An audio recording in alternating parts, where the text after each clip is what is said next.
My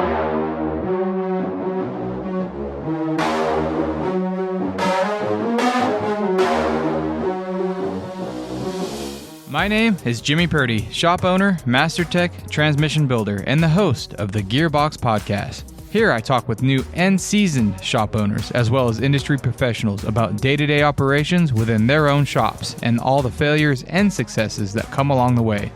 From what grinds your gears to having to shift gears in the automotive industry, this is the Gearbox Podcast. Well, we're rolling. This is it. What are we doing? This is it. I'm happy to be here. So you got to start by who you are. We got to really draw this thing back because I think I have a problem with the inside jokes and knowing who comes in. Right. But no one else who's listening knows any idea what's going on. Right. Yeah, you got to let them know, you know? Yeah. So Kyle Hogue. My name is Kyle Hogue. I grew up in the 805. I grew up in the Tascadero. Grew up in the car scene. Grew up in the lowrider scene. Yeah, I mean, mother passed away when I was real young, and I had an opportunity to move out to Las Vegas. I was out there for about 16 years and came back about 5 years ago, you know? Yeah. Yeah. But it's been a rough ride, to say the least. It's been a roller coaster for sure. Been all over the place. It's been all over the place, yeah. So this is not your first time on a mic either, right? No. I mean, you've definitely had your fair share of interviews. I've had them, yeah. Yeah. You probably find your face on a couple well-known TV series as well. Yes. Right? Yeah. Okay. That's exciting, huh? Yeah, it's pretty cool, you know? Something to look back out, you know? Yeah, we're going to dive into all that stuff, too. Dive into it, brother. We're going into it. We got to dive into the deep end here and really yeah. Because I think it's important, a lot of people getting into the auto industry, or maybe they're in it, fabrication is what everybody wants to do. Yeah. Everybody wants to build badass cars, right? Yeah. And they have no idea what it is. Or they think they do. They think they do. Yeah. That's the better way to put it. Yeah. They think that's what they want, but is it? I don't know. There's a sense of pride, right? Yeah. Of course. Yes. And of course there's a lure behind it. I mean, that's why everybody wants to do it. Yeah. But you actually ran a shop. Yes. And that's what you did. Yes. For a while. A long time, yeah. A long time, yeah. Yeah. What was your bread and butter? I mean, how'd you make money? That's the important thing. Getting the work done, yeah. You know? You had to come through, you know? And what's hard about running a fabrication shop is that there's not like that easy money, you know, when you're building custom cars, you know? Like it's not like changing tires. It's not like maintaining vehicles. Right. It's not like an auto mechanic shop, right, where you get cars in and out. You're changing starters, you know, you're doing whatever, you know, and I went to UTI when I was younger, and I was like, yeah, I'm going to a car school, you know, this is going to be awesome, you know? But when I got there, I quickly realized that is not what I wanted to do. I didn't want to work in a dealership. I didn't want to do that type of the turn and burn. I didn't want to do that. I didn't want to do that. Yeah. Right. Yeah. One of my teachers told me, he's like, you know, you guys are going to make $60,000 a year, you know, and you're going to do good. And I straight up told him, I'm like, well, what if I want to make more than that? Yeah. And he's like, well, you know, you can become a service manager. Like, he never said anything about being an owner, you know, or anything like that. He was just like, you know, talking about being, you know, this average guy, you know. And I'm like, well, I want to make more money than that. Yeah. I want to build stuff. I don't want a ceiling. I don't want to cap it anywhere, you know? Yeah. So it was. And that was, how long ago was that when you went through the program? I was 17 when I was able to go to UTI. I was in Vegas, and me and my buddy Giancarlo Ladon were going to school together, and he was like, dude, he's like, I found this way to get our diplomas. He's like, I'm going to do it. And I'm like, what do you mean you found a way to get your diploma? And we were like 16 when this was going on. So this was back in 2004, 2005-ish. Or I think it was 2004, because we spent 2005 New Year's in Phoenix when we were in school. But he's like, yeah, I found this place, University High School in Florida.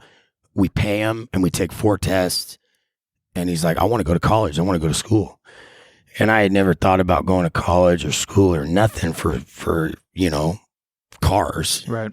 But, it was a good idea. And me and my friends always had cool cars, like there's a guy named Ty Leon and Matt Atkins and Chris Ackley. Like those were like my biggest, those guys right there. Those guys were building the coolest shit in school. Like they had the coolest trucks. Out in Vegas, it's all about the off-road scene, custom cars. But these guys had a welder, had a bender, and had the motivation, and they're still doing stuff to this day that's just incredible. They're out there driving their trucks and building their trucks, and those guys had a lot to do with the motivation that. So yeah, the transition between going to a technical school like that, and that's all they push. They want you to get into the dealership. Yeah. Right. Because of course there's some politics behind that. Yeah. Trying to pull guys out of the UTI and Wyotech and get them into their dealership, put the golden handcuffs on it. Yeah. And then you just turn and burn flat rate. Yeah. So like transitioning and making that leap, you either got to get lucky or you got to work really, really hard. And when you say work really, really hard, it's like the next level. Yeah. To try to get a shop where you can actually make a profit building cars. Yes. So how do you make that transition? You just do it. You just do it. You can't be scared. Yeah. If you, there's a lot of people, there's a lot of kids that would see me, when I had my shop, when it was at its prime, and let me say this, I lost it all, from my own mistakes, but there was a time when I was doing really well with it. And kids would always come up to me and be like, oh man, I wish I could do this. You know what I mean? And I go, you can. You just have to do it. When I opened up my shop, I didn't have one job. I had a huge payment. I had a little welder. I had a Craftsman toolbox. I had a used lift that I bought. And that was it. And my father-in-law at the time was like, dude, if just do it. You're going to be fine. You have the drive. And I was putting up cell phone towers for a long time, and I told my boss, I'm like, dude, I'm going to quit. I found the shop. I'm going to go build hot rods. And then the next thing you know, 6 months later, I got freaking 4 guys working for me, and shit's going good. And there's 68 Camaros and GT40s and Cobras and off-road trucks in my shop. And I'm like, rad. Wow. This is actually, I'm paying payroll taxes, and, there's a lot that comes with it, but you just have to do it. Yeah. Well, and, I mean, there's a little bit of knowledge that comes in too. So to be able to start from like a general auto repair and then just, hey, I'm going to build this car. I'm going to fabricate everything. Yeah. With this tiny little welder and this little Craftsman box. I mean, that's a little bit, I think there's a little bit of, what would you call it? Just like a basic knowledge that you had that came kind of from maybe nowhere. It's hard to explain exactly what that is. Either you got it or you don't, I guess is what I'm getting at. Exactly. Some guys try to get at it and they just don't realize the level of quality or the level of attention to detail that just has to be instilled within you. Yes. I don't know if you can teach that. You can't. I'm sure you've had in that custom shop, you had a lot of guys come and go. And you probably saw that, right? You probably saw some guys coming like, dude, why are you missing this? Why aren't you doing it like this? Why like?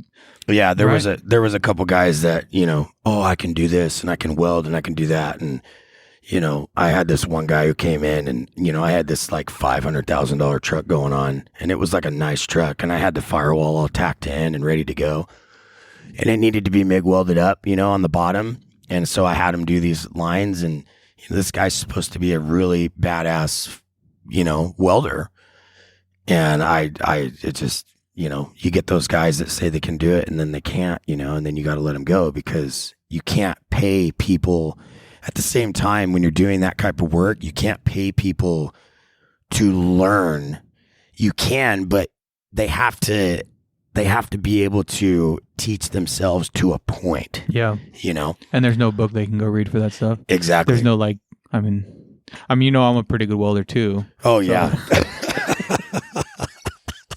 So we learn as we go. Yeah, right? Yeah, exactly. But, when you're stepping into a job like that, you better be able to step up and swing, not only swing for the fences, but actually hit the ball. Do your homework. I mean, buy a welder, Yeah. Buy a good one. I guess I don't have a very good welder. Maybe that's what it is. It's all good, man. But it's interesting to be able to go from that aspect, and you're running a business, right? Running a shop. I mean, so maybe someone listening right now is thinking about doing that same thing. I want to do fabrication shop. I like that. I watch all the shows on TV. That's what I want to do. I want to build cars. I want to sell them. But the finance part of it is the most important part because that's what pays rent. Yes. So how do you bid a car like that? How do you even get it in and estimate it? And there's clients that come in and it's like, here's my checkbook, make it happen, right? Yes. But they know you. You've built a few of them for them already, or you get your word out, your name's out now, and everybody knows Kyle Hogue. That's where you go to get a car built in Vegas. Yeah. Right? So they just give you the check. But how do you get to that point where not only are they willing to open the checkbook for you, but how do you even start bidding a car like that? I mean, it just sounds like it would just be a 2-year project, right? A 1 to 2 year project to build a car. You got $500,000 into it. I mean, what's your process from like at that time of collecting the money as you go? Usually, at first, I didn't really know what to do. That's fair. Nobody does. I had no fucking clue on what to do when I first opened up my shop. But obviously, it started with small jobs, and then I'll tell you about my first big job. My first big job came in. This guy's like, you know what? I want a 57 Chevy, or I want a 55 Chevy truck, big window, but I want LS this, I want this, I want this. And I just threw him out there. I said, that's going to cost you $100,000. And he's like, well, you know what? Find me a truck. Let's do it. So any advice I could give to somebody trying to do that, you can't be scared. You have to really know that that's what you want to do, and you have to know that you can deliver this product, because a lot of people do it and they don't deliver. Yeah. And they think they can do it, and then they get into it. And then, when somebody gives you $100,000, let's just say somebody gives you $100,000, that opens up a window too. How responsible are you with somebody else's money? Yeah, that much of it too. That's a lot, you know? So I don't know. This truck that I'm talking about, this 55 Chevy, turned into this $500,000 build. It took me 3 years to do. Delivered the guy, but like the first time we were working, and like I would bill my customers every month. But for the first year that I was doing this, I mean, I was like scared. I was taking money off because fabricating, there's so much time involved, to do things. And it's like people don't realize, yeah, you could pay the guy Joe down the road to do it in his backyard, but you're not gonna, it's just not gonna really work out like you think it is. Okay. Well, it never does. He's going to do it for $500. Okay. Yeah. He's going to put an LS motor in your truck, and you're going to have a good day. It's not going to happen like that. Okay. Right. You know what I mean? So, I remember the first time I sent my first big bill out, and I was sitting there, and it was like $35,000, for this labor job on this. And we're still talking about this 55 Chevy truck. Right. He wanted this dashboard in it, and he wanted all this stuff. He wanted a 55 Bel Air dashboard in this truck. And I'll tell you right now, to make a 55 Bel Air dashboard fit in a 55 Chevy big window truck is extremely hard. Well, I'm sitting there, trying to send him this bill, and I'm like looking at it, and I'm like, fuck, I got to take like $10,000 off. I can't send him this bill, Yeah. He's going to tell me I'm fucking crazy. And my wife's like, no, fuck that. Just send it to him, and I like look at my guy, I'm like, dude, and he's like, dude, I worked all these hours. I mean, it's done, and I looked at the truck, and I'm like, you know what? He got what he wanted. It's done. Fuck it. I'm going to send him the bill. Yeah, it's not like there's a comp. You can't go look at the other truck that had to put in there. Like, hey, exactly. How much did you charge to put the dash? Yeah, and there was more stuff, but I mean, this was a serious build, and we worked on this truck, and there was $35,000 worth of labor on this truck for 1 month for 3 guys, Yeah. And I sent it to the guy, scared as hell, and I get a phone call from him like 15 minutes later, and answer the phone. you know, and he's like, hey, Kyle, he's like, truck looks good. He's like, I got a credit card for you. And I'm like, fuck, I don't even have a credit card machine hooked up at this point. So I just write down his credit card number, you know what I mean? And like, that's when I realized I got to get my shit together. I'm in business for real. Yeah. You know, I got to take this more seriously, you know. I was like 23 when this was going on. I'm 35 now. So, or I was like 25, you know, 24, 25. But you just have to just go for it, dude. You know, you want to be a lawyer, you know, you got to go to law school. You got to do it. You know, you want to be a doctor, you got to do it. It's the same way with everything. But this is the more of the school of hard knocks, though. I think the fabrication part of it is more school of hard knocks. Yeah. Yeah. I mean, anything in the auto industry is. Everything. I mean, and in that field of fabrication, that is definitely the scariest part, I feel like, taking what you said and sending that bill over, is thinking that he thinks that you're ripping him off. Right? Yes, exactly. Number one. Anytime you want to send a big bill to anybody in the auto industry, you immediately just think that they think you're ripping them off. Yeah. Right? Because there's so much of that. Just like Joe, the backyard builder, that's going to build your LS swap for $500. Right? That's the guy giving us a bad name, dude. Exactly. You know? That's exactly right. Yeah. And he's also the one that's going to send that bill for 20 or 30,000 and then do nothing. Exactly. Right? Yeah. And then now that client is now shell shocked because they got ripped off by one person. So everywhere they go now, they're just scrutinizing all the good shops. Exactly. All the good people constantly. Yeah. And that's like the biggest rub, right, for our industry. It's like what it doesn't matter if it's like general auto repair or fabrication or whatever it is. Right. But getting back into the fabrication side of it, running a custom shop like that.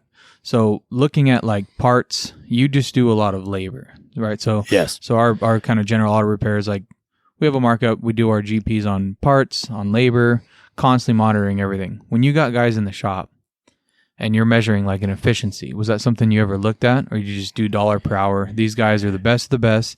Whatever time they have, it's dollar per dollar going on that bill. Or did you look at, hey, you're here for 8 hours. What did you do? You needed to do this. I mean, how do you judge that, or is that something you look at? When I ran the shop, each car had its own hourly rate. Okay. Not hourly rate. Let me take that back. So each car. So if my guy's working on this truck, that guy's paying for that truck. He's paying for the work that's getting done on that truck. And that's how I did it. So each vehicle in the shop, like I didn't just pay guys.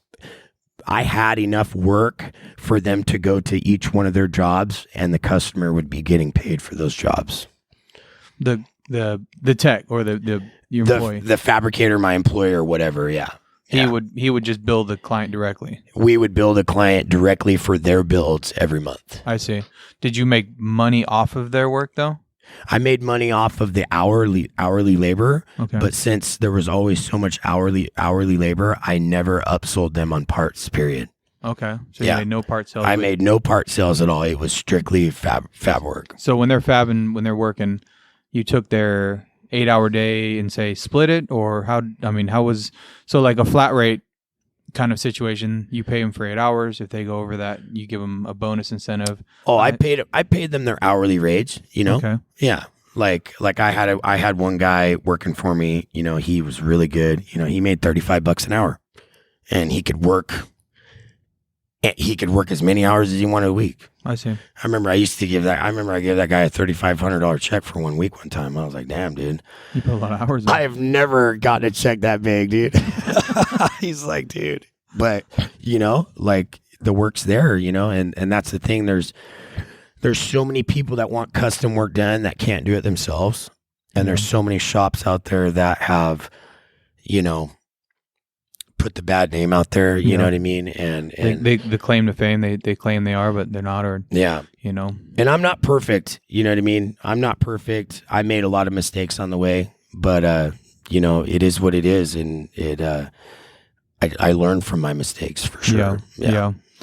It's just interesting running that kind of shop and trying to figure out, you know, if you have a really good month and then you have a really poor month.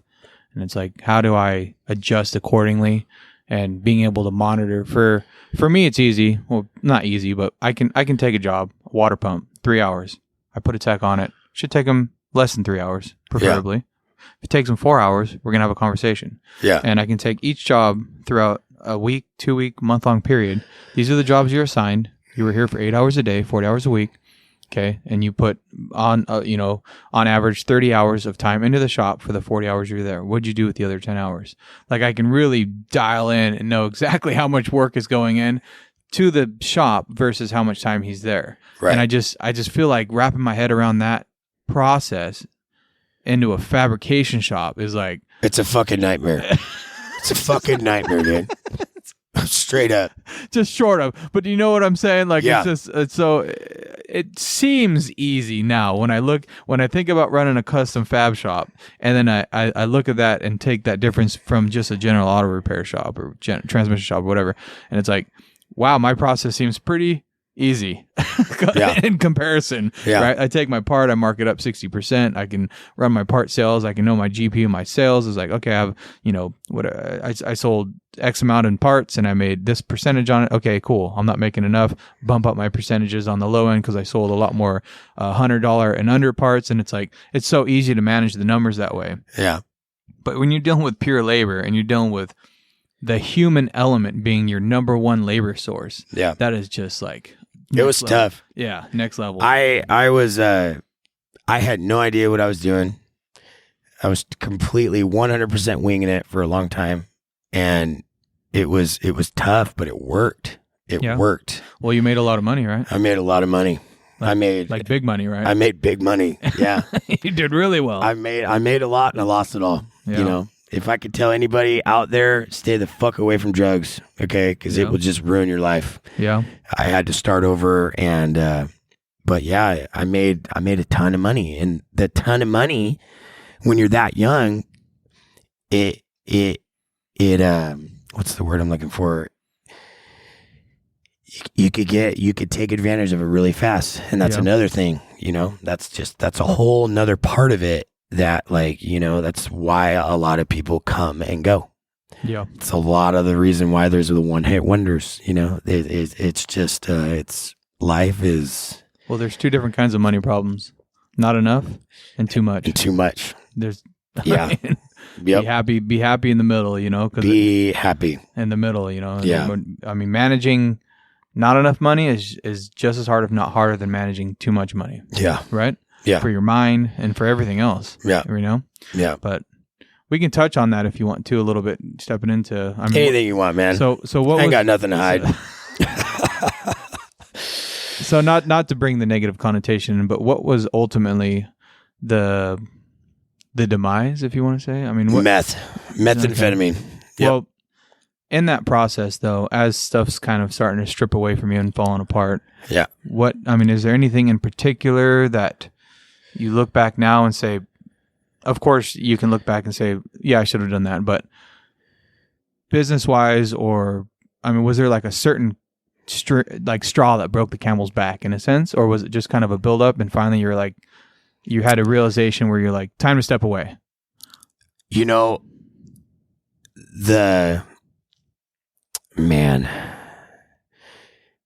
tell people a lot, like, I used to build things, because it was cool, and I had this mindset. Like, I came from Atascadero, California, there's cool shit here. But when you go from Atascadero to, up, and I, a lot of people don't know this, but like, my family, my Hogue family is very, they have a very lucrative business, world renowned, yeah. multi-million dollar company a year, you know what I mean? But I didn't come from that.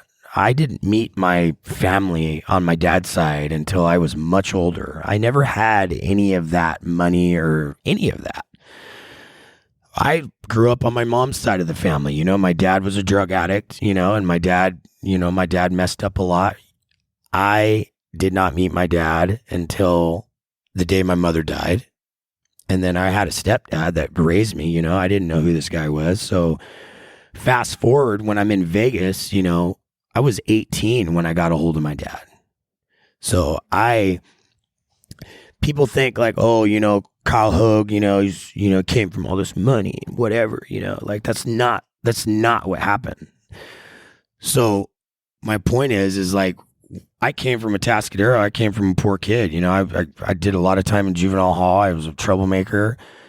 I moved out to Vegas, you know, and it was like a fresh start, you know what I mean? And I was just like, I got put into this world that was so amazing, but like, I took advantage of it completely. I took advantage of people. I took advantage of myself. I took advantage of opportunities, you know, but I was young. I didn't know any better, you know? So like for instance, when I had this big old boat, you know, I had this really nice big boat, you know what I mean? And I had my wife, I had my kid, I had a full ice chest, I had $1,000 gas bill, my tanks are full, you know what I mean? I had all this money. But like the thing that I was thinking about is like, oh, who's going to see me on my boat today? You know what I mean? Like I wasn't thinking about like the whole life part of it. Like it was just way over my head. You know, I went from a poor kid to living this fast life, and I didn't see the demise of it coming at all.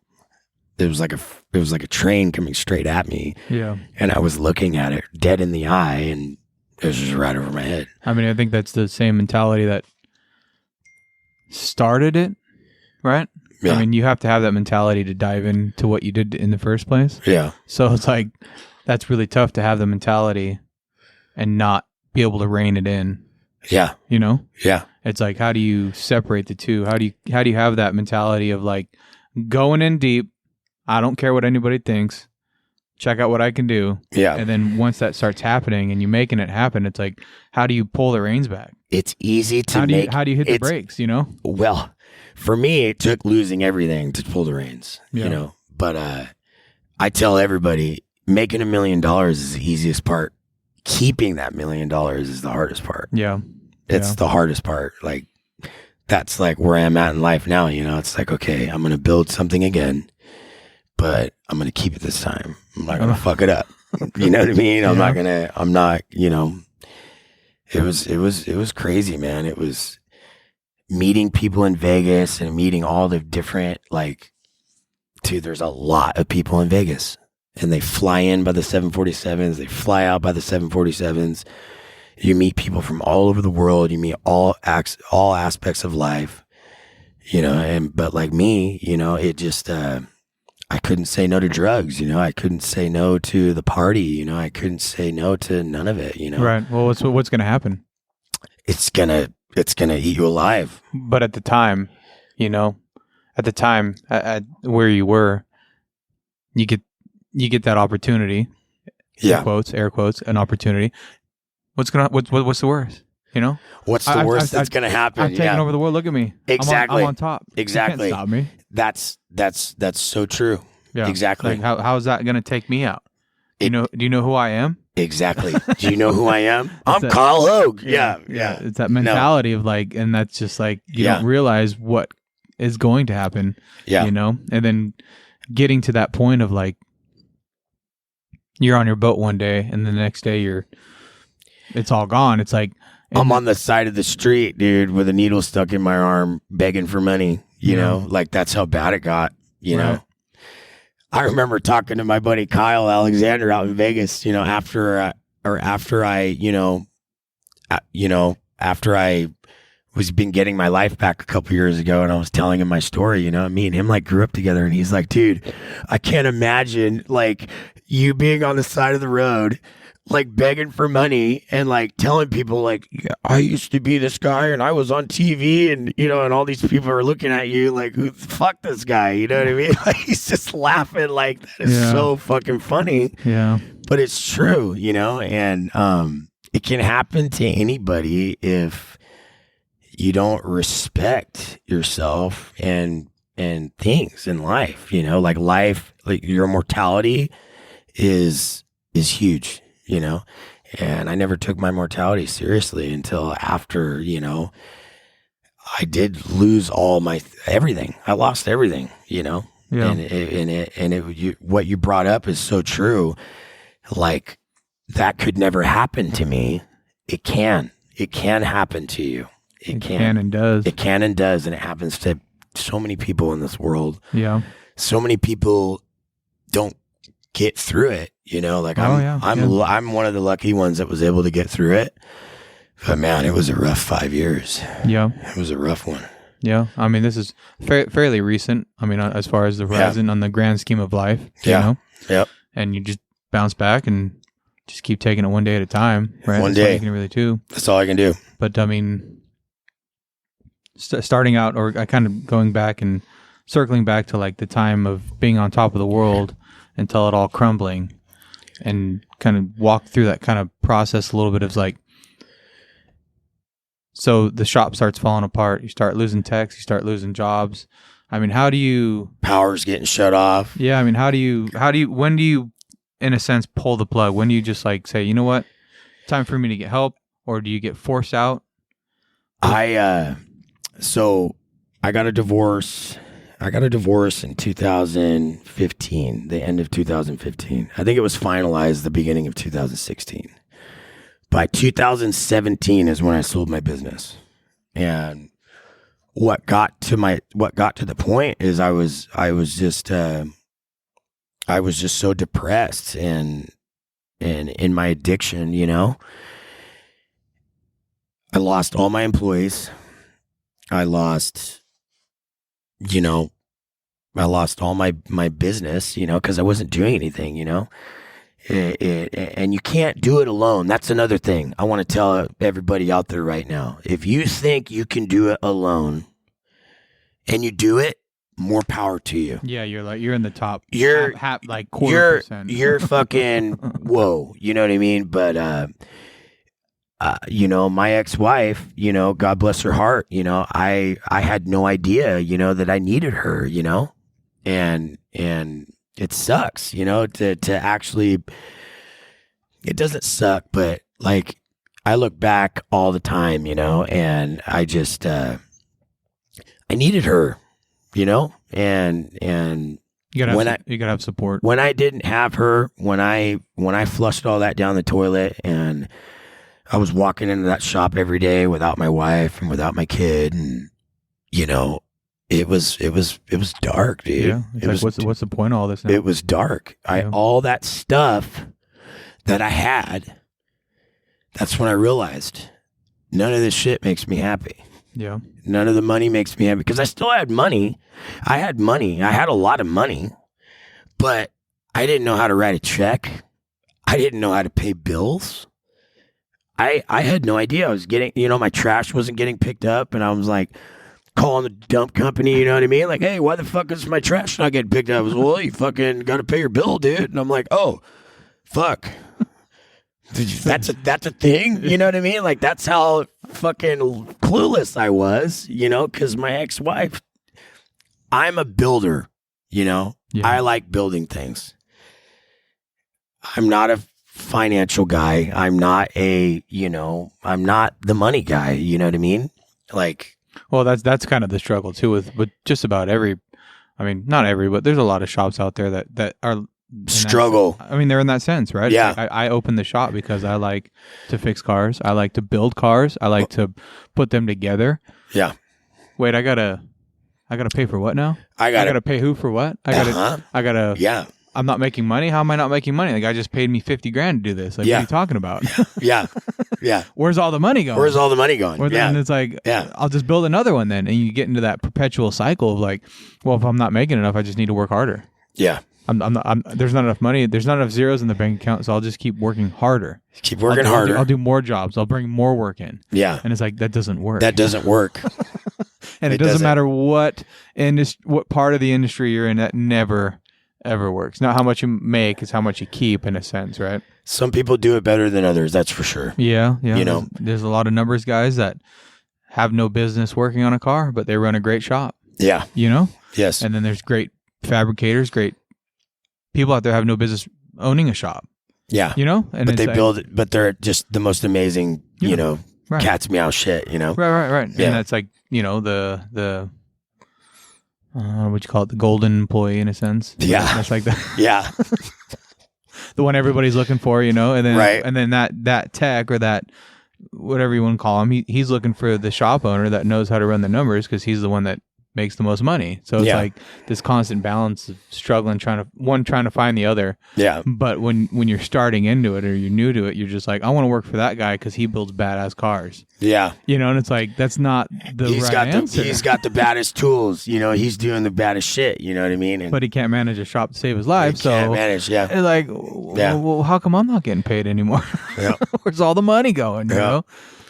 Man, I look back and the day I decided to sell my shop, at the time, I didn't realize that it was the best opportunity for me, period. I was financially getting in the hole.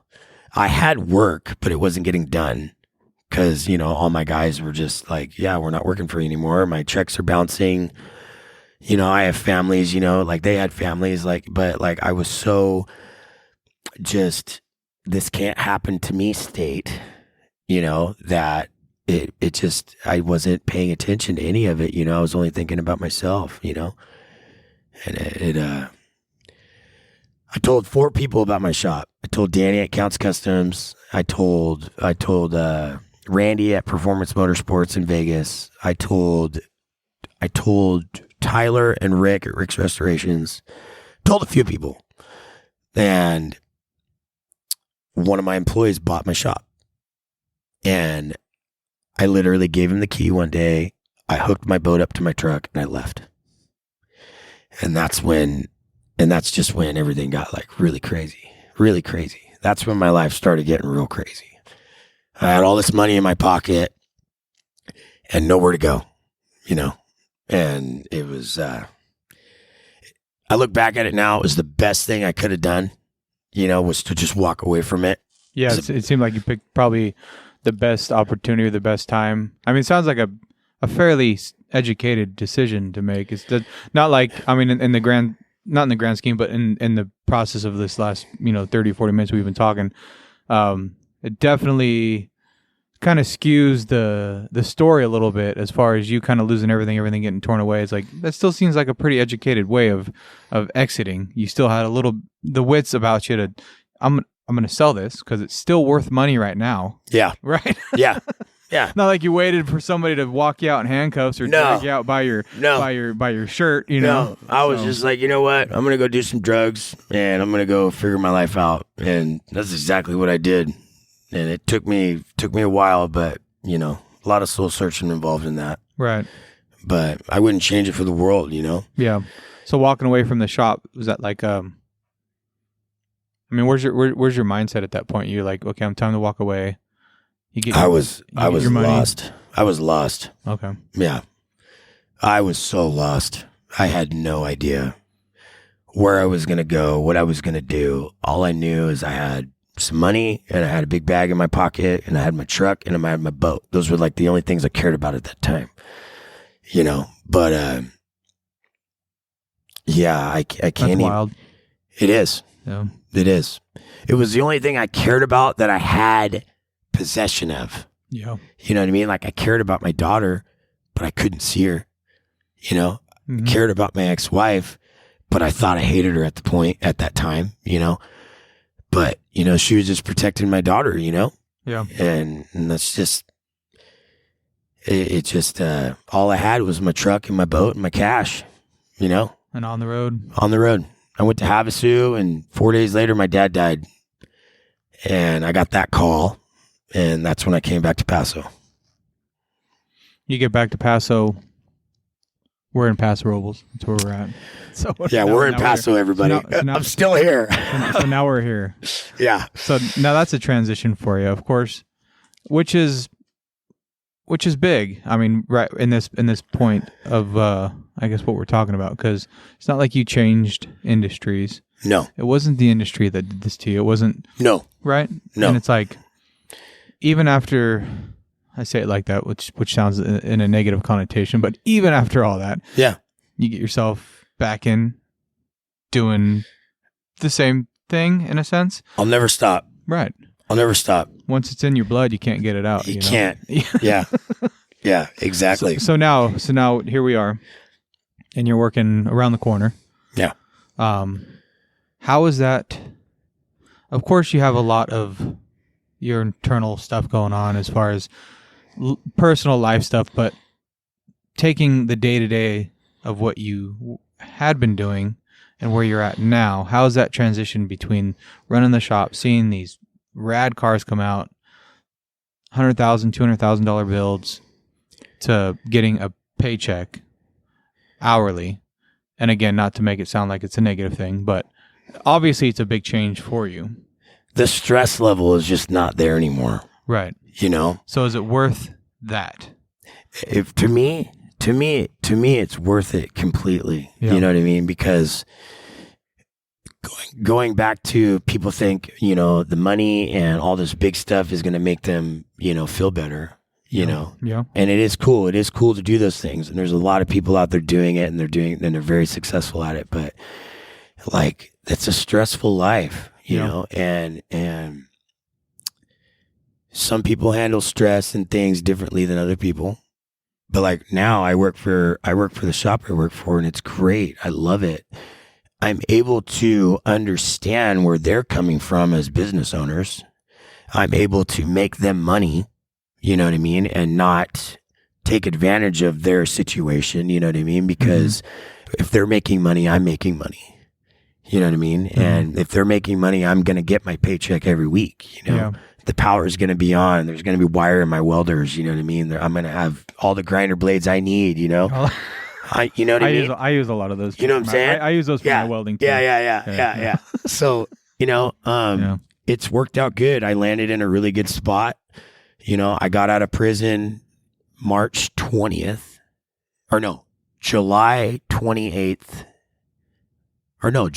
8th of 2020. So I've been out for almost 3 years.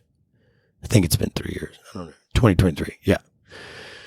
But I went up to the shop and I said, hey, you know, I need a fucking job, dude. Yeah. And, you know, they knew who I was. They knew what I knew how to do. They also knew I knew how to fuck up too, you know. But he's like, oh, I'll give you a chance, you know, and it's worked out amazing since. Yeah, that's good. But it's good because I could see where I could help them make money. And I know what to do to, you know, I'm in a mindset now is like, I know what not to do to hurt the business. You know what I mean? Cause I know I constantly go back. I'm constantly thinking about when I ran a business, and it helps me be a better employee. You know what I mean? It helps me be a better mechanic. Yeah, it's good. Fabricator. It's good that you took it that direction, because there is a lot of, the other siders where they don't care. And they know their worth. You know, they ran a shop, they made $150, $200 an hour. Yeah. And they go work for somebody making $30 or $40 an hour. And it's like, you guys are making $100 an hour off me. Like, yeah, you should like kiss the ground I walk on. Do you know who I am? You know who I am. Yeah, exactly. It's crazy. That mentality is so big. It kills a lot of businesses. It's especially in the aftermarket division. Yep. And that's where you're at now. You're doing I'm a TIG welder, you know. Like that, huh? I can weld TIG, you know, like whatever, dude, you know, like get to work, like you clock in on time, you know, stay till 6, you know what I mean? You get off at 6, stay till 6, you know, do the work that's being handed to you, because there's someone else that's managing that schedule. And grab a broom, you know, like. If you don't got nothing to do, grab a broom. You know? Well, and I'm sure you had jobs that would come in and you knew that was not a moneymaker. Yeah. Right? Yeah. Like stepping back in time a little bit. So you knew what came in. You knew what to grab. You was like, that's not going to make money. And some of it maybe was just your own intuition or your own gut. Like, I don't want to work on that. Right. But some of it, I'm sure you had your ones where you're like, that's going to make money. Oh, yeah. We need to get that job no matter what. Yeah. And so in most shops, that is like that. The owners are going to take jobs in that they know is profitable, but sometimes the techs work and they're like, I don't want to work on that. This doesn't make any sense. It's like, that's not really your call to make. It's not your call to make. Right? And it's like so hard to have that, be able to go from the owner aspect to the employee aspect and still retain that and understand, like, I don't want to work on that, but if that's what they're telling me to do, that's what needs to do. That's what you need to do. Because that's what makes money, right? Yeah. And nobody's, and it's never going to stop. Like, a lot of people like, yeah, they get done with the job. They're like, oh yeah, I did a good job. It's like, okay, it's time to start the other one. It's time to start that other one that we got. Next. Yeah, next. Get it on. Get it on. But yeah, that's another big point too, because that is true. we're not done. Right. We're never going to be done. It's never going to stop. Yeah, like Friday at 5, and you finish the job, and then it's like you have yourself a great little weekend, and then a little bit too much to come in on Monday because you took over the world that last week. It's like you're not even. You haven't even started climbing the hill. We'll be doing this for the next 40, 50 years, dude. Yeah. Let's get to work. Yeah. You know what I mean? Yep. And a lot of guys, I feel like, they want to do it because they want to be this person. But, yeah, it's got to be the wrong reason, right? Yeah. I mean, you can't be. I feel like when you get to that point, you don't even realize that's who you are. No. If you've done it right. Yeah. Yeah. Like people talk about you more than it should make you uncomfortable, I feel like. Yeah. Yeah. Like you shouldn't really want the spotlight in a sense. No. Because that means you're kind of doing it in the wrong way. Yeah. Does that make sense? In a sense, yes. I mean, of course, everybody likes to be recognized. Everybody likes to be recognized, yeah. But a lot of people want to be recognized without doing the work. And there's so many TV shows out there. Yeah. There's so many TV shows out there that, and there's a lot of haters out there, gotta love you haters out there. I'm just saying. One love to the haters, dude. Controversy sells. Yeah. So I love you guys so much. You guys are my number one fans. Okay. So, but like me now, I've been on TV a few times. I've been on Discovery Channel. I've been on the History Channel. I just happened to be in a spot where I built a car, and the car got a lot of attention. And I had no idea. What this car was going to do for me at the time. Crazy. I built this car for fun. It took me like less than 30 days to build. Me and my buddy were just talking about it on the phone earlier. My buddy Isaac from Vegas. But I built this car and it just blew up. And the next thing you know, a friend of mine, Steve Darnell, he called me up, and next thing you know, I'm on one of his TV shows, and we kind of had like a little falling out. I was young, and I kind of, probably overstepped some boundaries. Not probably, I did. I overstepped some boundaries, but we didn't talk for a while after that, and I took it personal, and that's another thing. Like, just don't take anything personal in this business. Yeah. A lot of people get butthurt about nothing, we're all pretty emotional as mechanics. Yeah. Like, I'm not that guy anymore, like I remember last year I went over to Steve's shop. I haven't talked to him in probably 6 years, but we used to hang out all the time. And I went over to a shop in Vegas when I was there, and I just went in there, dude. And I was like, hey, man, I want to clear the air. I want to apologize, Like, we did a lot of cool shit. I miss the old days, But I just want to let you know that I apologize for my actions back in the day. So, and that's where I'm at now. Be prepared. Like, if you're putting yourself in the spotlight, be prepared to lose friendships, to hurt people's feelings, to get your feelings hurt. Yeah. You know what I mean? Just to have the haters after you. Have the haters after trolls, you. Yes. All that. You haven't been successful at least until you have at least 3 haters. Oh my God, yes. Yeah. It's like, that's how you know you made it, though. That's why it's like, I commend them. Like, thank you. Exactly. Now I know them somewhere. Exactly. You know what I mean? It's great, But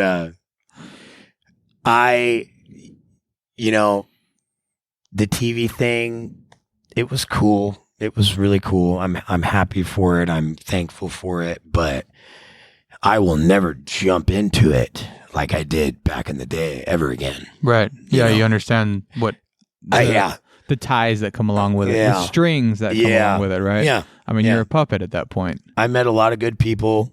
I'm friends with a lot of them still. There's a lot of them that don't like me to this day, that I met along the way that used to like me. But I'm thankful for the friends that I have now, because of it. And those friendships will last me forever, and And the non-friendships will last me forever too, Yeah. you know? But just be careful what you want, you know? Yeah. You're gonna, Yeah, and you got it in a kind of a golden age with TV. I mean, now it's not as formidable as it used to be. You know, it's nobody really. There was cameras everywhere in Vegas. Yeah. At that time, Right. it was crazy. That was the hot thing, you know. And you know, like I said, coming from a Tascadero, none of that was real. Like I started building cars, you know, when I was young, and people started noticing it, you know, and then one day it dawned on me, like, oh fuck, I'm just gonna open up a shop, you know, and then it just I'm super thankful for the knowledge that I was able to get in Vegas when I was there. I'm thankful for it all, even the bad knowledge, even the bad times, the good times. TV, Yeah, it's not all TV. knowledge. It's all knowledge. Yeah. It's all knowledge at this point. And, Right. you know, if you ain't learning from your mistakes, you're doing something wrong. Yeah, you should. And if you're not making any mistakes, you're fucking up because you're making mistakes. Yeah. Straight up. If you can't admit that, you're fucking up. Yeah, you're wrong. You're wrong. You're definitely wrong Yeah. if you can't look back at least once in the last year of the mistake you've made. Yeah. But that's the only reason. I mean, obviously, the only way you get better. Yeah. That's why you're here today. Yeah. Take your mistakes, you learn from them, Yep. and now you're better. Yes. And some people take the mistakes, they don't learn from them, and they don't get better No. because they either don't know or they choose not to know. Something. It doesn't matter. You know? It doesn't make a difference. You know Yeah. what the problem is like day-to-day operations is constantly trying to improve. You know, whether you're an employee, an owner, I guess you can't call them owners anymore, but whatever. Yeah, I never actually owned my shop. Okay, I worked for my shop. Right, okay, right. my shop owned itself. You know what I mean? Like for you people out there that don't realize that, you know. Yeah, owner operator. Yeah, Owner Yeah. operator. my shop paid me, you know, and I never got paid. You know, my employees got paid. Yeah, you were definitely in the thick of it as far as working day to day. Yeah, And I think that's another big thing too is, I mean, starting any business, but any auto shop, I mean, you're going to work yeah, a lot. a lot. So you're going to be a tech or a mechanic, but you're also going to write the checks. You're going to like write the power bills. Or you're going to pay open the somebody doors big money to do it for to you. do it for you. But if you don't have that money, then Yeah, you can't do that, yeah. you know? And even if you have the money, you don't want to pay somebody to do that, but you got to do it anyway, you know, because that's how the ball rolls. You know? Right.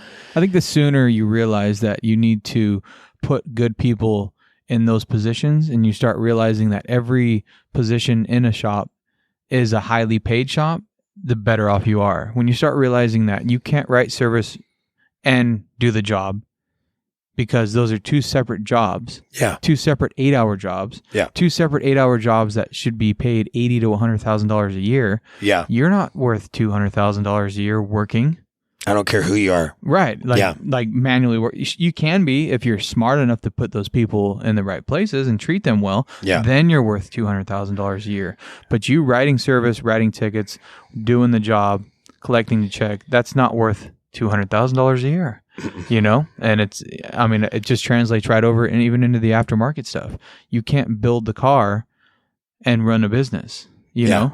But it's even harder because you have the QC, the quality control you have to try to conduct when you're fabbing a car or building a car is like next level.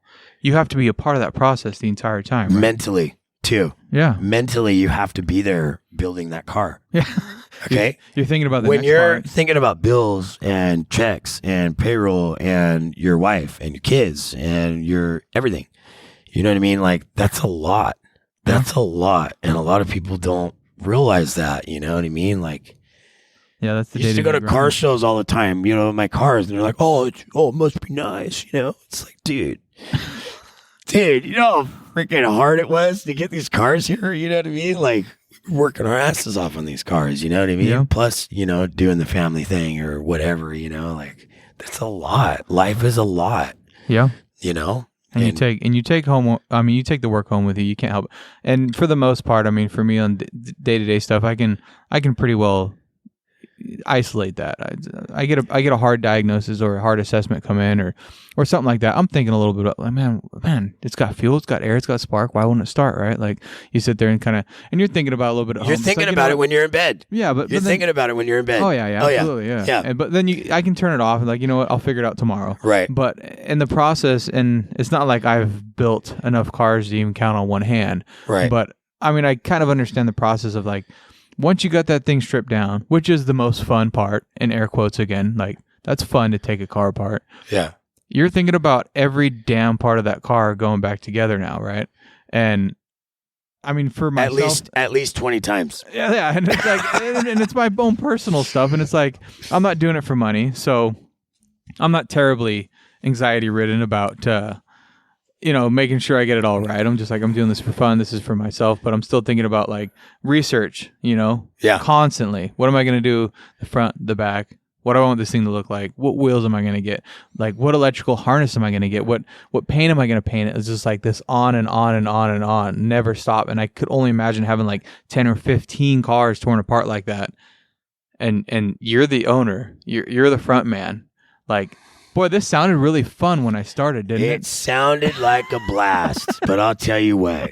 You know what I'm saying? And then there's a reason why Richard Rawlings is the front guy. He's the man. Yeah. Okay, he's the guy. But he don't build cars. You know what I'm saying? But there's a reason why he is successful like he is, because he knows he stays in his lane. Danny at Counts, he stays in his lane. You know what I mean? All these shops that are making it, take note, motherfuckers. Okay, because they are doing it in a way that other people have a hard time doing. They don't have pride. You know what I'm saying? Like they're just doing it because they're business people, and that's how they know.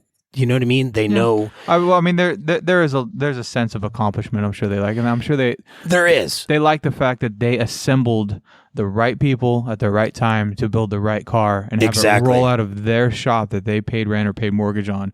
Wow.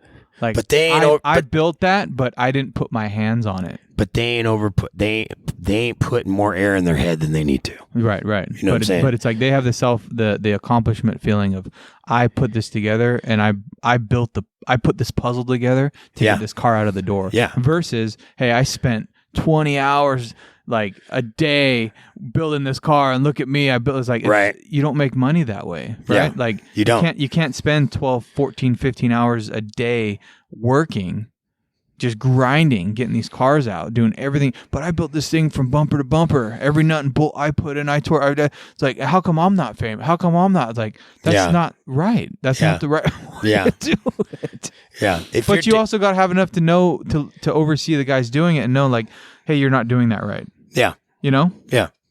Yeah. Which is, I don't know if that's easier or harder, but it was a challenge for me, but But that was your grind. I mean, you were there day to day, just cutting, grinding, talking to people, and like that was my like nemesis. I didn't realize. Like, I remember the first time I realized. Customer service? Yeah. Yeah. Okay. Let's touch on that. The beast that is customer service. Touch on that for a minute, okay? I remember specifically one time, I used to go to car shows all the time. All the time. I used to have my beer, cruise with my lady, and this was before, everything got to where it was, okay? But I remember one time, part of my life where I enjoyed going to car shows and just hanging out and nobody coming up to me, the occasional, oh, this is a cool car, whatever. Cool. I'm hanging out with my friends. I'm hanging out with my wife. I'm doing whatever. But I remember one time after I had my shop, all these people wanted to talk to me and wanted to talk to me about their cars and blah, blah, blah. And I remember one time I was a real asshole to this guy. And I'm like, man, just fucking get out of here, dude. Leave me alone. I don't care about your car, dude.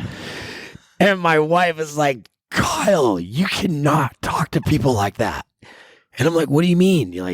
She's like, you're not here having fun anymore. You're at a car show working right now. You're on the clock. We have a business to run, and you go apologize to that man right now. I remember my ex-wife told me that, and I was like, oh man, she's right. You know, like I'm not here at this car show just having fun anymore. You know what I mean? Like, yeah, I'm having fun now, but that was like a real point in my life where I had to like understand that like people are going to want to talk to you. People are going to want to interact with you, and you gotta like, I don't want to say make them feel great. You know what I mean? But like, even if you don't want to listen to what they're saying, you have to listen.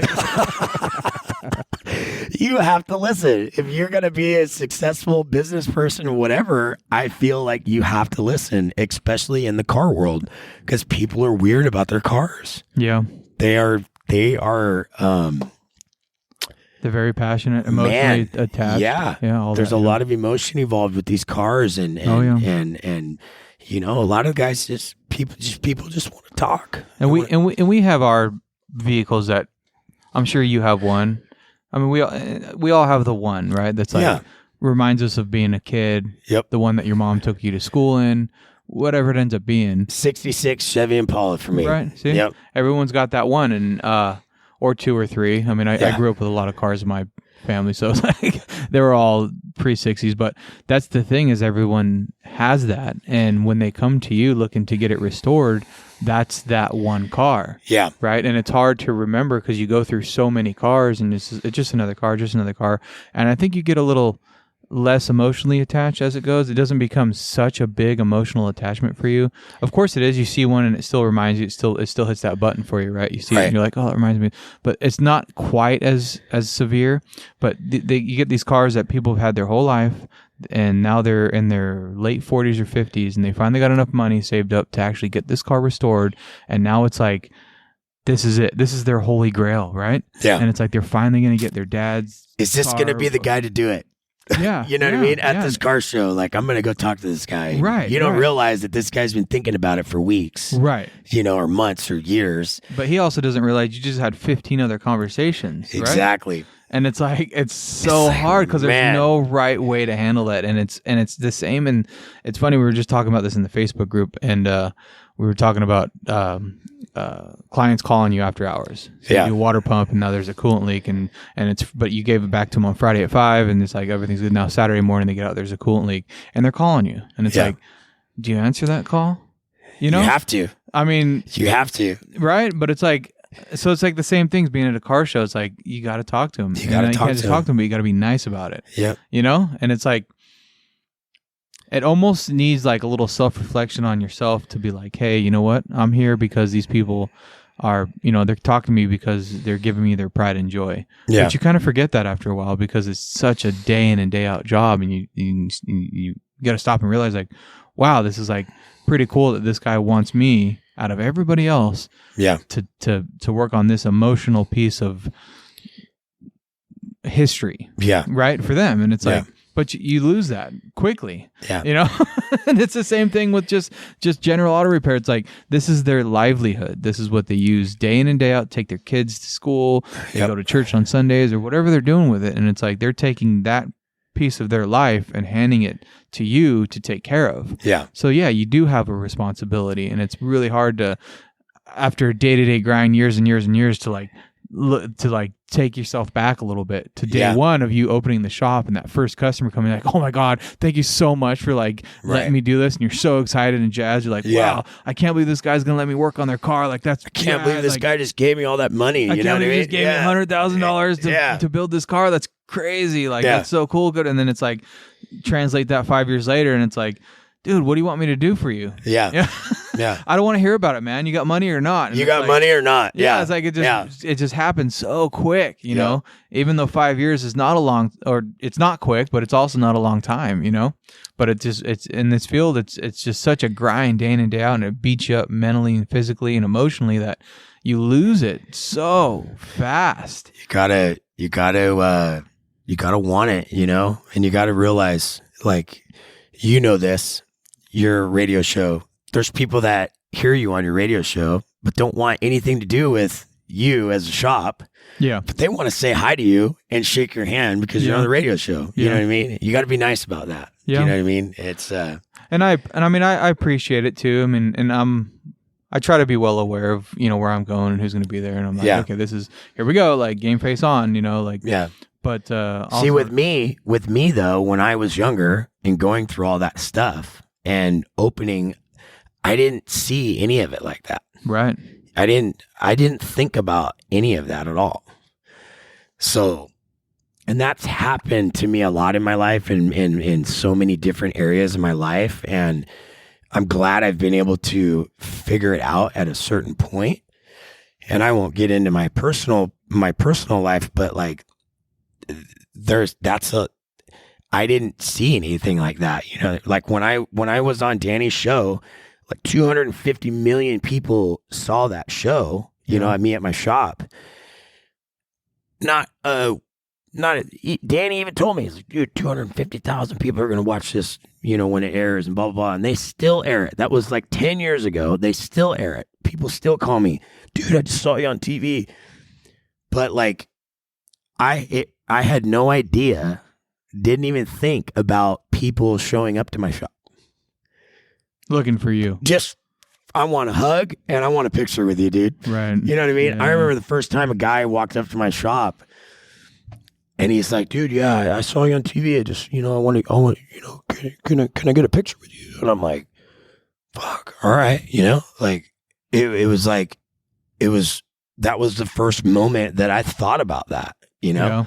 And I had to like do this for this guy, even though I felt uncomfortable doing it, You're like, what for? Do you want me to build you something? Do you need something? It was very uncomfortable for me that moment. Yeah, when that guy came up to my shop, I wish I could tell the guy I'm sorry, like today, you know what I mean, and give him an actual hug. Yeah, give him an actual hug and take a picture with him, like again, you know what I mean, because his experience just wasn't what he wanted, Right. It wasn't what he wanted, and that comes with the territory. If you're doing big things, you know what I mean, you gotta understand. You're gonna. I think a lot of look and watch these shows and they're like, I want to be that guy, and it never really happens, and it's typically the ones, like you said with the car, when you built the car, you had no intentions of it being what it turned into being, and that's usually how it goes. If you build a car with the thought of this thing's going to be the next whatever, it usually doesn't happen. Exactly. Right? Yeah. Like it always happens like that, no matter what it is. It's like this is gonna be the next thing, or this is gonna be whatever, and it ends up not. But it's like it's all the stuff that like you don't think twice about, and boom, there it happens. Yep. You're like, what the? That really? That's what everyone's jazzed about? Yeah. I got stuff that's way better. It's like going to the swap meet with all kinds of parts, and you sell the like dumbest part you have. You know what I mean? It's like all this, and I sold that. You know what I mean? Yeah. That's a good point. That's a good way to look at it too. Like, really? That's what everybody wanted? The guy wanted that bracket. He's jazzed about that bracket. Wow, right on. I've had that for 20 years. Sweet. I almost threw it away on the way here. Yeah, like fuck it. Yeah, it's crazy how that stuff kind of pans out that way, and it usually does too. It just blows me away every time. Just do it because you love it. That's the best advice I can give anybody. Do it because you want to do it. Don't do it for anybody else. Do it for you. Be kind to other people. You know what I mean? And do your best. Do your best at what you do. And I think you have to kind of step back and reassess your own situation as the years go on, right? Yeah. Because you never know where you're going to be or what's going to happen. And like in your situation, maybe taking a step back and be like, wow, I'm going to be this famous guy. Maybe the life would have gone in a different direction, But it's really hard in that process of like, this is not why I'm doing it. I did it because I just wanted to build cars. Yeah. But you realize like, well, that's not what the industry's trying to get you to do. That's not where life's taking you right now. Exactly. And and the more you fight it, the worse it gets, you know?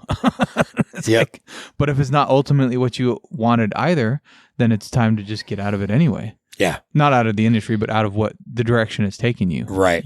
Exactly. Like, maybe this isn't exactly what I wanted. Maybe I just want to build cars for somebody. Or whatever the path ends up being. Maybe I don't want to be a shop owner. Maybe I just want to be a tech. I'm back to the part where before I opened up my shop, I built cars for myself. And it just was fun.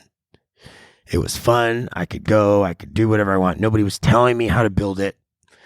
And it was just great. And I remember I had a shop at my house, and people would always ask me, like, oh, would you do this for me? And I would always tell them no, I only do my own stuff, and then I remember in 2000, I think it was like 2008 or 2009, the recession hit, and like I was fighting for hours at work, and that never happened. And I told this guy one day, it was like a $50,000 job that he wanted me to do for him. He's like, dude, I got 50 grand and blah, blah, blah. And I probably would have made like 25 grand. It would have only taken me a month. You know what I mean? But I told him no. I'm like, no, I don't do that. I don't build shit for people. And the guy left, and it like hit me in the head. I'm like, whoa, wait a minute. Like, that's just one guy. Right. That's one guy. And I get people like this all the time. But I'm back to the point in my life. Let's fast forward. What's that? Almost 15 years ago. I'm back to the point in my life where I just want to work for somebody. I want to do good. I want to take care of my family, but I also want to build cars. But I don't want to build cars for anybody else. I want to build cars for me. And if you want to buy my car, great. Yeah. That's where I'm at. Yeah. So that's a safe place to be. It's a safe place to be. Yeah. Now day-to-day kind of work for you now. Just basic wrenching, right? I mean, basic wrenching. I do a lot of fabricating. I bring a lot to the shop, I think, since I've been there. They didn't really do what we do now. Like, we're doing the occasional LS swap now. We're doing a lot more custom suspension work, custom, just anything custom that involves tubing or sheet metal or anything. We're doing that now. And they didn't used to do that before, but I still put on camper shells. I still put on hitches. I still get the jobs that I don't want to do, but I got to do them. It's what's on part of the deal. It's part of the deal. Part of the deal. But go ahead. I bring that up because I think the whole building cars thing is such a huge umbrella term to use.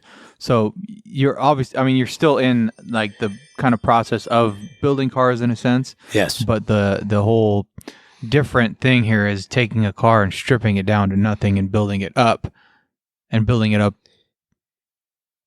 to a certain standard. Yes. Is totally different than putting a lift kit on, doing fabrication work. Yes. Doing an LS swap. Yes. It's different. It's way different. It's not way the different. Same thing. It's not. You LS swap Monte Carlo, you didn't build a car. You did not build a car. Right. Exactly. And don't get it twisted, right? Don't get it twisted. Stay in your lane. Stay in your damn lane. I'll tell everybody out there right now, stay in your lane. If you had the machine shop guy do all the machine work on your engine, okay, and you assembled it, you did not build that motor. Nope. Okay? Right. You assembled an engine, okay? Right. So stay in your lane, please, okay? Yeah. It just goes with a grain of salt, and just to say, stay humble. Stay humble. Just stay humble. You're not. Yeah. It takes a lot, and you watch the TV shows, and you watch these guys put these cars together, and you're like, I can do that. They did that in a week. It's a lot of work. It's so much incredible amount of hard work and education, and just so much. And yeah, like you said, like a disc brake conversion, an LS swap. These kinds of things are not building cars. Yes. Right? Exactly. Performance upgrades. So yes. I don't even know what you really call it. Categorize that kind of stuff. Yeah. It's like, that is just like the quick and easy. Those are the week-long jobs. Exactly. Yeah. You put a dress on that car. You know what I mean? Yeah. Like, yeah. You took your lady. Yeah. You took your lady out. You know what I mean? It's in high heels you now. Put some high heels on there. There you go. Exactly. Maybe you had to cut well a little bit, so you made the high heels a little shorter or longer. Exactly. Whatever you want to call it, it's not the same. Airbag, all that stuff is not the same as building a car. Exactly. And so I think a lot of guys get into it too, way over their head. And I appreciate the headstrongness of like getting in there and like, you got to open a business, you like get in there. Yeah. Jump in. Don't be dipping your toe in and jump in head first. You got to jump in head first. But it like translates really kind of loosely to building a car, because you got to kind of do the same thing, but you also got to know what you're getting yourself direction into. You're going. Yeah, you like. It is just unbelievably time consuming, money consuming, all consuming. Yes.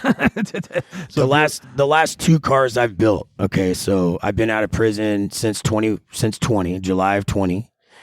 I've built 2 cars for myself. I built a 54 Lincoln and I built a 1930 Model A. So really, I didn't build the Lincoln.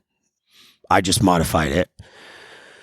But the rat rod, heavy modifications. Heavy modifications, yes. But I also I knew the direction that I wanted to go with these cars before I started. Yeah. I didn't just pull them apart not knowing what I was going to do. Yeah. So that's a lot of what people I see do a lot. They make the mistake. It's like, oh, they want to just rip it apart. And it's like, whoa, wait a minute. Wait a second. Oh, I want to paint it. Well, how much money do you got? You know what I mean? Why don't you just clean it? Why don't you just clean it? Okay? I met this lady in Santa Margarita, California. I was picking up this car for a friend of mine. We were taking it back. And she's like, I got one of these cars just like this. And she's like, I want to get it painted, but I've had it for 20 years. And the guys, they want to charge me $20,000 to paint it. And I'm just like, well, why do you want to paint it? Well, I don't know. Isn't that what you do? No. Why don't you just drive it? Enjoy it. Have a good time with it. You know what I mean? Know what you want to do. Paint's expensive. Yeah. Paint's expensive, people. Yeah, labor. If you don't think painting your car is not expensive, you need to check yourself. Okay? Got another thing coming. You got another thing coming. Yeah. Yeah. So I just, I like knowing where I'm going in a direction. I like staying in my lane. Yeah. Nowadays. Right. Before I didn't stay in my lane. I wanted to do this. I wanted to do that. I found where my lane is as far as the automotive industry. It's suspension and sheet metal and fabricating. I like doing that stuff. Yeah. That's what I'm going to focus my rest of my life on to get better. I'm not going to try and be a painter. I'm not going to try and be a transmission guy. I'm not going to try and be an engine builder. Right. That's a lot. I'm going to focus on what I'm good at, what I've gotten better at, and what I enjoy doing. And that's the fabricating part of it. That's a hard thing to do. I think that's the hardest thing for everybody in this industry. Everything looks so cool. And I think the big lure about being in this industry is being able to show up every day and having something a little different on your docket. Yeah. And I think that's the big lure. I think that's all our mindsets, all of us, whatever. Anybody in the auto industry loves being able to walk in and not do the same damn thing over and over. Over and over again. The same oil change or the same brake job. And a lot of techs are leaving the dealerships because of that. They don't want to do the same thing over and over. Exactly. And so that's the big lure about getting into fabrication. Man, that's going to be like, I get to weld and cut and do all kinds of stuff all the time. And it's like, well, you can just find something a little different in the shop to do, Yeah. Learn how to build a transmission. Right. You're probably not going to like it, but maybe you will. Maybe learn about engines a little bit. Yeah. And for me, moving in more and more every day into more of a shop owner aspect, I'm learning that I need to stay in my lane as an owner. Yeah. And really dedicate myself to keeping the guys busy, keeping them happy, and not put so much on my own plate as far as, building the transmission. So I've done the same thing. I've cut back and trying to redirect my own path, and it's like trying to take a ship as like the Titanic. Do you swerve to avoid the iceberg, or do you start course correcting ever so slightly that before you know it, you're going a different way? Yeah. And it's I don't know what the best way to go is. Some guys like to rock the boat in a sense and crank that wheel, and now we're headed this way, guys. Yeah. Some other guys like to change the sails, and all of a sudden before you know it, you're heading west when you're heading north. So it's very difficult to find your lane. Yeah. And to keep course that way. So yeah, it's good to hear that you've found that path. You're staying on that. Staying motivated on it is the biggest part of it. Yeah. Yeah. I mean, that's the hardest thing to do. What do I do? Like you said, everybody wants to paint a car, Everyone gets into the building of cars, the building in quotes of cars. I'm going to get a paint booth. I'm going to put a paint booth in my shop. Whoa. Yeah. Dude. I'll pray for you. just go use the guy down the street, Just man. go pay the guy who knows how to do Pay it. the guy who knows what he's doing. Pay the guy. Pay him. Yeah. Move on with your life. Yeah. Do what you do, and then have that car divided up. Or be prepared. Be prepared to work your ass off for the rest of your life and try and learn new things. Like, I'm not saying don't learn new things, but like I am saying stay in your lane. Yeah. Stay in your lane. We all can't be Richard Rawlings. Exactly. Yeah. Yeah. I mean, more power to you if you can make it. Yep. Right. But I think the biggest demotivator in the industry, or the biggest thing that like crushes a lot of egos, is that you've been at 10 years and you haven't made it. So now you want to give up and you want to failure. You got to fail you have to fail. I believe you're going to fail. You're going to fail. Yeah. Yep. Yeah. One way or another. But if you ain't scared, you ain't going fast enough. Ken Block. You know what I mean? It's real. Right. Yeah. But it's important, like you said, stay in your lane, because that's going to keep you on track, keep you motivated. You're going to get really, really good at that one thing. Yeah. And you're going to start noticing these things like, wow, like it's getting easier for me. I'm doing more and better things. Yep. You start spreading yourself so thin, trying to do all these different things, and it's like, it's not working out for me. Yeah, I'm not. I've been doing this 10 years, and I'm not getting anything better. What's going on? You know? Yeah. So. Yeah. Yeah. I love cars. I love the industry. I love the competition. I love the competitiveness. But most of all, I love the haters. And you love welding. I love welding. Welding is and great. You love my welding. Yeah. Well, this has been good. This has been a really good one. So I appreciate you coming in. I appreciate you having me here, man. This was fun. Yeah, this was really good. So this was good. Hopefully somebody out there can take at least one little small nugget from everything that's been said in the last hour or so and use it for themselves. Exactly. And if you're out there, I'm not an asshole anymore like I used to be, okay? So just come up and say hi, you know what I mean? I'd love to talk to you about cars. I'll talk to you about them all day. I'll talk all day now. All day. Like whatever. Yeah. That's cool. Well, right on, man. All right, brother.